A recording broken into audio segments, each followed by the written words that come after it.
Ingelheimer Spätburgunder vom Weingut Simone Adams aus Ingelheim in Rheinhessen.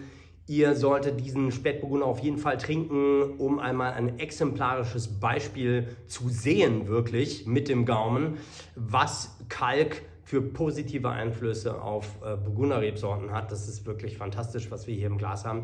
Es ist ein wahnsinnig eleganter Ortswein und es ist ein Paradebeispiel dafür, was deutscher Rotwein, insbesondere deutscher Spätburgunder, kann, dass wir uns da jetzt gar nicht international verstecken müssen, was Spätburgunder angeht. Und darüber hinaus kann man, glaube ich, immer sagen, man kann niemals genug Spätburgunder trinken. Gerade die Spätburgunder-Welt an sich in allen deutschen Anbauregionen und auch darüber hinaus international ist immer entdeckenswert. Trinkt, was ihr an Spätburgunder in die Finger bekommt und ganz besonders trinkt diesen Spätburgunder, denn der ist wirklich toll. Wo kommt der Wein her? Der Wein kommt aus Rheinhessen, genauer gesagt aus Ingelheim. Ingelheim ist ein Ort, den du dir auf jeden Fall merken solltest, denn Ingelheim ist der Ort in Rheinhessen mit dem höchsten Kalkanteil in den Böden, was Simone Adams auch dazu bewogen hat, sich konsequent für Burgunder zu entscheiden, da diese ja auch immer sehr, sehr doll von kalkhaltigen Böden profitieren. Dieser Wein ist also ein Ortswein, ausschließlich aus Trauben aus Ingelheim. Wie ist der Wein gemacht?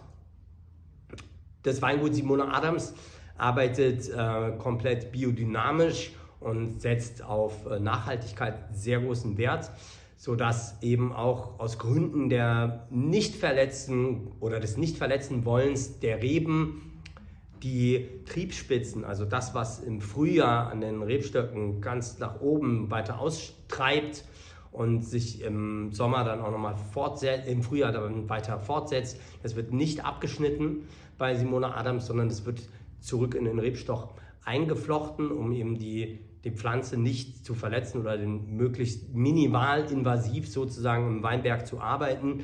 Die Trauben dieses Spätburgunders sind ausnahmslos mit der Hand gelesen und selektiert, teilweise auch mit Rappen vergoren, also eben mit dem Stielgerüst. Wir haben eine komplett spontane Gärung, die hier gelaufen ist, also nicht von außen injiziert durch Reinzuchthäfen, sondern wirklich durch die natürlichen Hefen. Der Wein ist anschließend 12 Monate im großen Holz ausgebaut und anschließend nochmal 9 Monate im Stahl. Beides auf der Vollhefe und dann ohne Filtration auf die Flasche gefüllt worden. Wer hat den Wein gemacht? Der Wein kommt vom Weingut Simone Adams. Simone Adams hat das Weingut ihrer Eltern 2010 nach dem plötzlichen Tod ihres Vaters quasi übernehmen müssen und ist dennoch atemberaubenderweise geschafft, 2 Jahre später ihre Promotion in Geisenheim zu vervollständigen.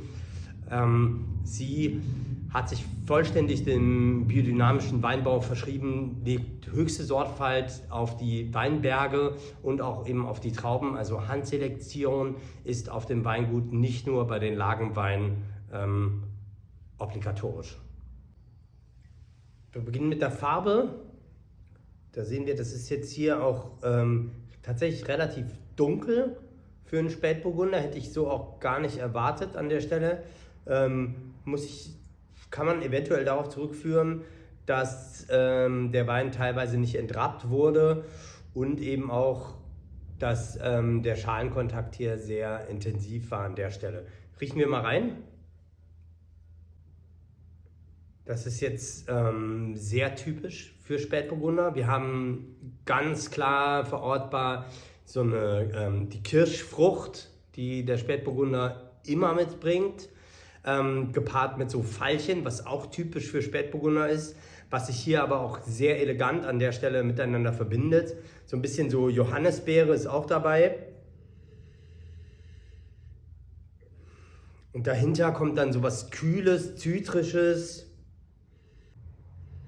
Auch so eher auf der vegetabilen Seite, was auch schon eine Vorahnung auf eine Frische bringt, die der Wein mit sich bringen wird. Probieren wir mal einen Schluck.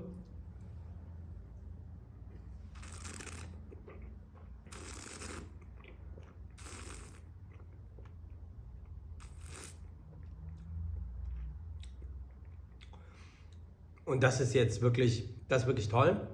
Also, weil diese Textur ist wunderbar seidig, elegant, wie man das bei einem Spätburgunder erwarten würde.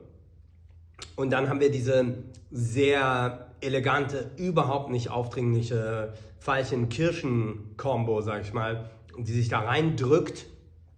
Und dazu kommt einfach eine unglaublich schöne, frische Finesse, wo der Kalk wirklich schmeckbar wird, wie man echt das Gefühl hat, zwischen Zunge und Gaumen auf einem Stück Kalk herumzulutschen, was überhaupt nicht kantig ist, sondern super elegant den Wein zusammenhält, wie so ein verbindendes Element, wie ein Puzzlestück, was da reingreift und all diese Komponenten, Säure, Frucht, Tannine, also die Gerbstoffe, die da sind auch sehr, sehr elegant, sehr gut eingebunden. Dafür, dass der Wein auch noch sehr jung ist, muss man ja auch sagen, ist es überhaupt nicht kantig grün, sondern das kann man jetzt schon sehr gut trinken, merkt aber eben auch gleichzeitig, okay, das schadet dem auch nicht, wenn man es noch ein paar Jahre weglegt. So klar, 60 werden es wohl nicht werden, dafür ist es auch einfach zu lecker, dass man es zu schnell weggetrunken hat, aber es ist auf jeden Fall ein Ortswein, der ein Lagerpotenzial hat und mit der Zeit noch mehr Spaß macht und jetzt einfach schon sich ganz toll präsentiert.